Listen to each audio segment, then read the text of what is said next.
Сәлем баршаңызға достар, арнама қош келдіңіздер. Бүгін сіздермен өте жұмсақ, дәмді болып шығатын сосиска в тесте дайындайтын боламыз.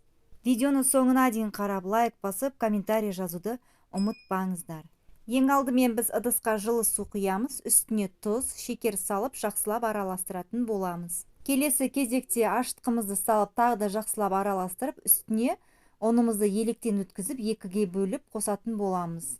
Бірінші кезекте осындай лопатканың көмегімен араластырып, келесі кезекте қолымызбен жұмсақ қамыр елейтін боламыз. Видеода көріп тұрғандарыңыздай, қолымызбен осылай жақсылап қамыр илеп, басы бірге бастаған кезде сұйық май құятын боламыз.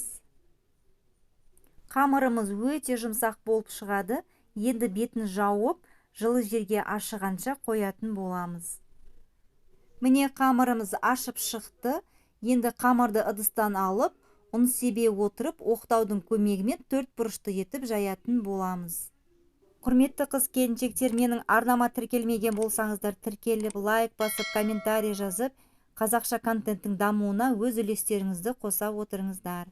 Келесі кезекте жайып болған қамырымызды осылай бірнеше бөлікке бөліп кесіп шығамыз. Енді видеода көріп тұрғандарыңыздай сосискаларымызды осылай орап шығатын боламыз. Қамырымыз өте икемді болып шығады. Осылай үй жағдайында міндетті түрде жасап көріңіздер. Барлық қамырларымызды осылай сосискамызға орап шығатын боламыз. Мінеке барлығын осылай орап, мен пергамент төселген ыдысымызға қойып, енді 10-15 минутқа бетін жауып қоятын боламыз. 15 минуттан кейін осылай жұмыртқамыздың сарысын жағып, бетіне қалауларыңыз бойынша кунжут, мак сепсеңіздер болады. Енді осы дайын сосискаларымызды алдын ала қызып тұрған 170 градус пеште, пешіңіздің ыңғайына қарай 30-35 минут шамасында пісіріп алатын боламыз. Үй жағдайында өте жұмсақ болып шығады, арасы толықтай піседі. Үйде міндетті түрде жасап көріңіздер, балаларыңызға ұнайтыны сөзсіз. Сіздермен болған Айнұр. Келесі видеода кездескенше қош сау болыңыздар.